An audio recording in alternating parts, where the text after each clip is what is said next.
আসসালামু আলাইকুম দর্শক। আহ, আর একদিন পরেই শুরু হতে যাচ্ছে ফিফা ওয়ার্ল্ড কাপ 2026।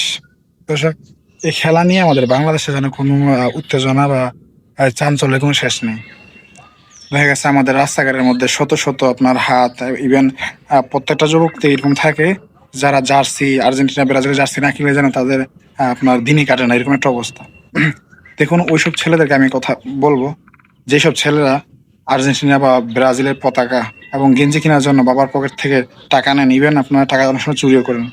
বিশেষ করে শত শত টাকা, হাজার হাজার টাকা কোনো ধরনের খরচ করে ব্যানার লাগান, ফিস্টুন আপনার গলার মধ্যে লাগান সমর্থন জানিয়ে।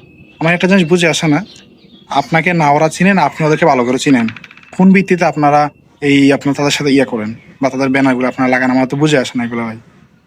আর একটা বিষয় হচ্ছে, দেখুন খেলে হচ্ছে ওনারা কোথায়, আর্জেন্টিনা বা কোথায় ওই ব্রাজিল, এই কোথায় আপনার আমাদের থেকে হাজার হাজার মাইল দূরে, কিলোমিটার দূরে তারা, তাদের দেশটা। তো কোথায় তারা খেলতেছে, তাদের একটা উন্মাদনা, ওই দেশের উন্মাদনা থাকবে, এটা স্বাভাবিক। কিন্তু আমার এই বাংলাদেশের না না তেমন কোনো ফুটবল খেলা তো কোনো নেই, এই ওয়ার্ল্ড কাপে খেলতে পারে না। আপনি কোথায় ওই আর্জেন্টিনা বা ব্রাজিল, আপনি তাদেরকে সমর্থন করছেন কোন হিসাবে? আমার বুঝে আসে না। ইভেন এই সমর্থন নিয়ে অনেকে, গতকাল একটা নিউজ দেখলাম যে একটা ছেলে একটা পতাকা লাগানোর জন্য গাছে উঠছে। গাছে ওঠার ফলে সে যে আপনার যে বাঁশ যেটা লাগায়, সেটা লাগাতে গিয়ে তার পা বা যে কোনো কারণে সে পড়ে গিয়ে তার পেটের মধ্যে একটা আপনার কি বলে ঠাইল ভিতরে ঢুকে গেছে। দর্শক, এরকম ভাবে যে দেখুন, সমর্থন না জানালে আপনার কোনো ক্ষতি হবে না, বা জানালেও আপনার কোনো উপকার হচ্ছে না, আমি দেখছি না। কিন্তু এই সমর্থন জানানো নিয়ে আপনাদের মধ্যে যে একটা সৃষ্টি হয়, অনেক সমাজে এরকমও হয় যে আপনার ভাইবের মধ্যে ঝগড়া সৃষ্টি হয়ে যায়। গ্রামের মধ্যে, এলাকার মধ্যে একটা দল থাকে ব্রাজিলের, আর একটা থাকে আপনার আর্জেন্টিনার।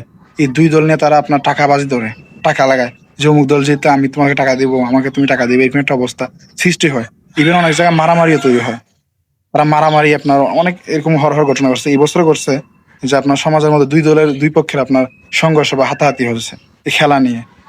দেখুন, এটা একটা অযথা একটা ফালতু জিনিস। আমার বুঝে আসে না যে আপনারা কেন এগুলো সাপোর্ট করেন বা কেন করেন। ছোটবেলা আমিও করতাম আমার যে বন্ধুদের সাথে, কিন্তু এখন বুঝার পর আমি এটা দেখতেছি না এখানে ফায়দা আছে, না এখানে উপকার আছে, না ক্ষতি আছে, কোনো কিছুই নাই। শুধুমাত্র টাকা খরচ, আর মানে জাস্ট একটু মজা, এতটুকু বলতে পারেন। একটু ভালো লাগে বা আনন্দ কাজ করে, এর চেয়ে বেশি আমি মানে কিছু দেখি না, কিছু আছে বলে মনে হয় না আমার।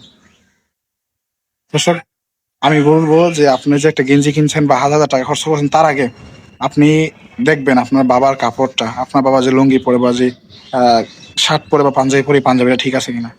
আপনি গেঞ্জিটা 100, 150, 200 টাকা গেঞ্জি না কিনে, ব্যানার না ছাপিয়ে, আপনার এই 500 টাকা আপনি দিয়ে আপনার বাবাকে একটা পাঞ্জাবি কিনে দেন, একটা শার্ট কিনে দেন, একটা লুঙ্গি কিনে দেন, আপনার আম্মুর জন্য একটা শাড়ি কিনে দেন।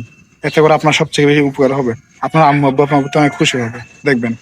আপনি যে গেঞ্জির টাকাটা যেটা জমিয়েছেন গেঞ্জি কিনবেন অথবা ব্যানার ছাপাবেন, সে টাকাটা দিয়ে আপনার আব্বুকে একটা একবেলা ভালো একটা খাবারের ব্যবস্থা করিয়েন। ঘরের জন্য আম্মু আব্বুকে না বলে ভালো একটা বাজার করে আনিয়েন, দেখেন আম্মু আব্বু কি একটা খুশি হয়। দর্শক, আমার এই কথাগুলো যদি আপনার ভালো লাগে থাকে, তাহলে অবশ্যই এটা প্রচার করার স্বার্থে ছড়িয়ে দিবেন। ততক্ষণ ভালো থাকবেন, দেখাবো অন্য কোনো একটা ভিডিও।